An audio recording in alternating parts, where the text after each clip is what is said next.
سورہ البقرہ کا تھوڑا سا آج انٹروڈکشن دیکھیں گے۔ سورہ البقرہ کا انٹروڈکشن دیکھنے سے پہلے میں 2-4 منٹ کی ایک اور بات آپ سے شیئر کروں گی۔ قرآن کو اپنی زندگیوں میں جذب کرنے کے حوالے سے بڑا ضروری ہے نا۔ جب یہ باتیں ہمیں سمجھ آ گئی نا تو یہ سفر بڑا آسان ہو جائے گا۔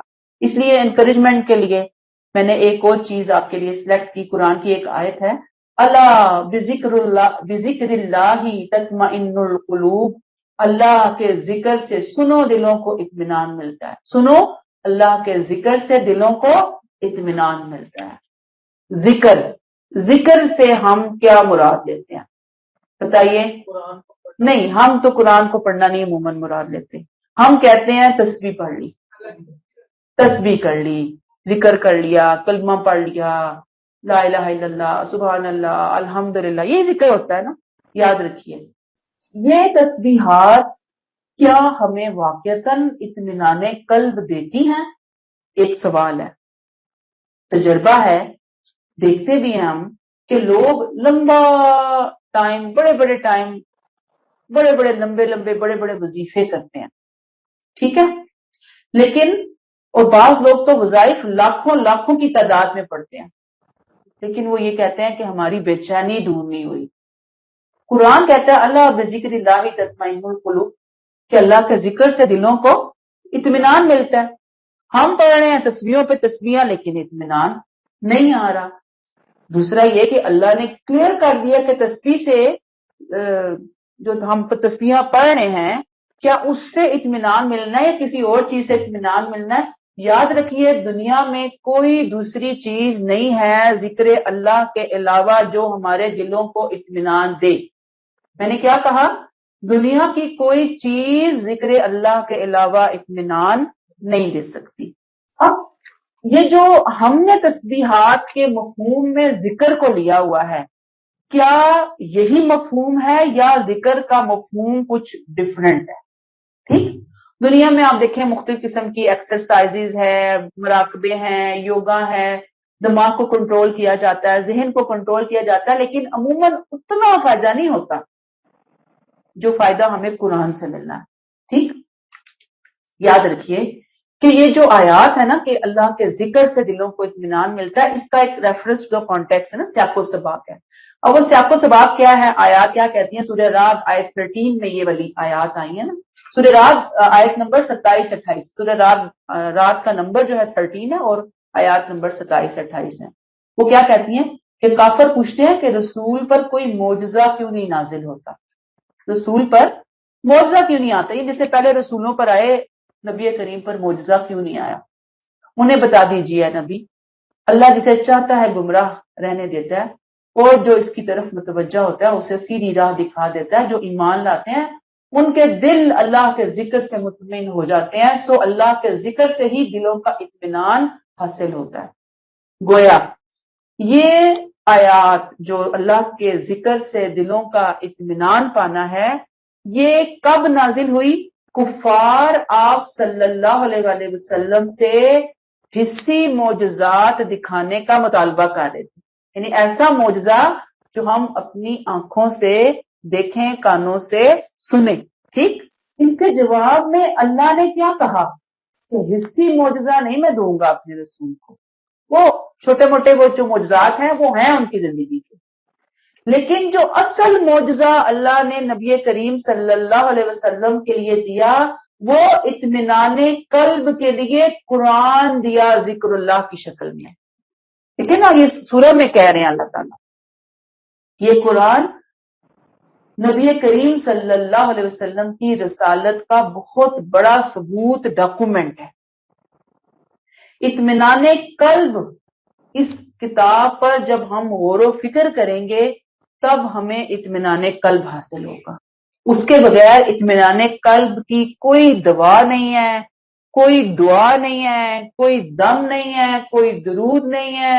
تسبیحاں پڑھیے، اس کا اجر اور ثواب اپنی جگہ پہ، لیکن بات ہو رہی ہے ذکر اللہ پلس اطمینان قلب کی۔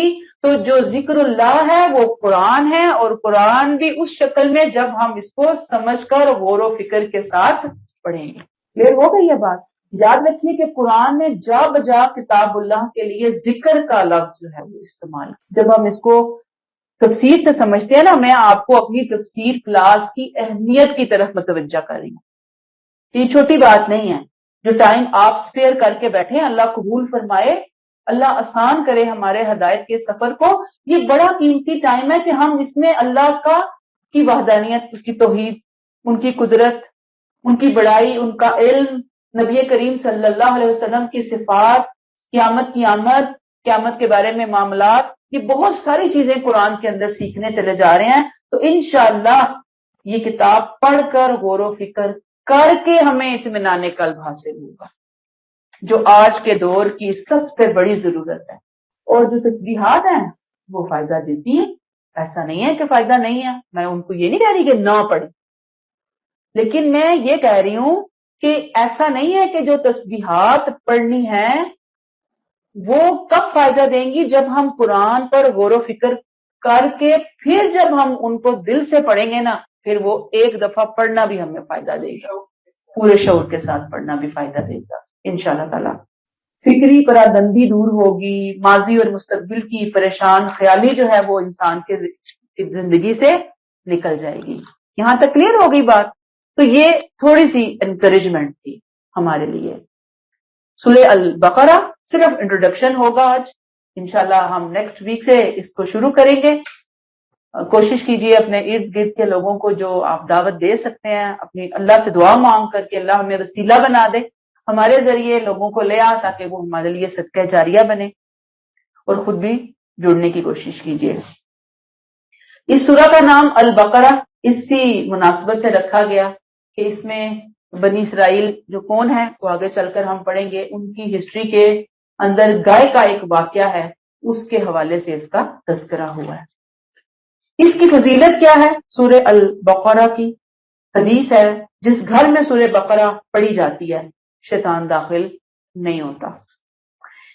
ایک اور جگہ حدیث ہے، نبی کریم صلی اللہ علیہ وسلم نے فرمایا قرآن پڑھا کرو کیونکہ وہ قیامت کے دن اصحاب قرآن کون ہوتے ہیں؟ صرف قرآن پڑھنے والے نہیں، قرآن پر عمل کرنے والے۔ اور عمل کب کریں گے؟ جب ہم قرآن کو سمجھیں گے، ٹھیک ہے نا؟ گویا یہ جو درمیان کا پروسیس ہے نا، سمجھنا، ہم اسی لیے بیٹھے ہیں۔ قرآن پڑھا کرو کہ وہ قیامت کے دن اصحاب قرآن کا سفارشی بن کر آئے گا، سفارش بن کر آئے گا ہماری۔ دو روشن چمکتی ہوئی صورتیں البقرہ اور آل عمران پڑھا کرو کیونکہ وہ قیامت کے دن اس طرح آئیں گی جیسے وہ دو بادل یا دو سائبان ہوں، یا جیسے وہ ایک سید میں اڑتے پرندوں کی دو ڈاریں ہوں، وہ اپنی صحبت میں ودن بریکٹ پڑھنے اور عمل کرنے بریکٹ کلوز والوں کی طرف سے دفاع کرے گی۔ سورہ بقرہ پڑھا کرو کیونکہ اسے حاصل کرنا باعث برکت اور اسے ترک کرنا باعث حسرت ہے۔ اس سورہ کو جو ہم پڑھنے جا رہے ہیں انشاءاللہ۔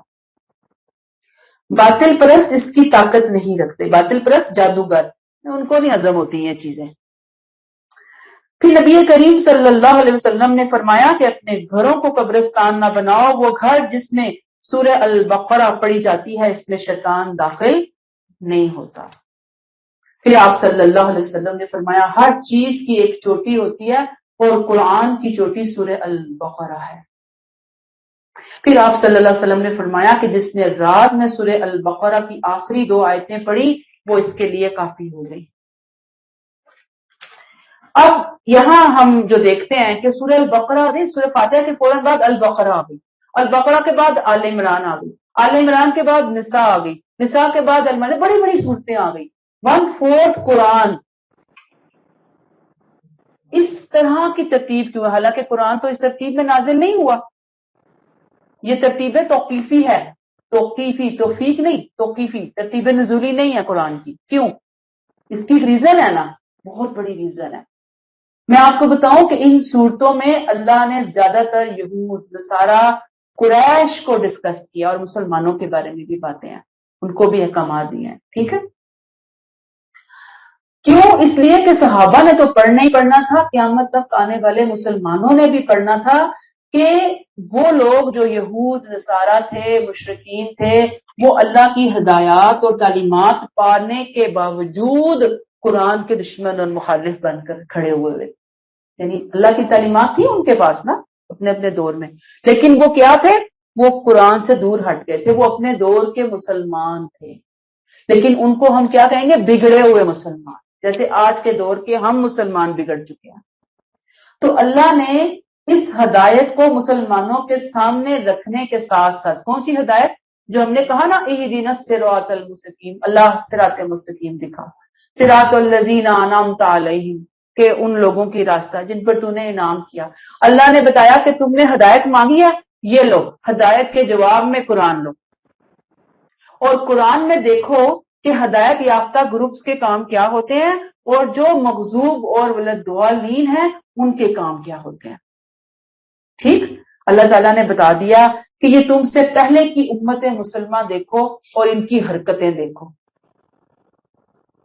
انہوں نے کیا کیا اور جو انہوں نے کیا پھر اس کے جواب میں ہم نے ان کے ساتھ کیا کیا، یعنی اس بات کا سیکوینس لیجئے۔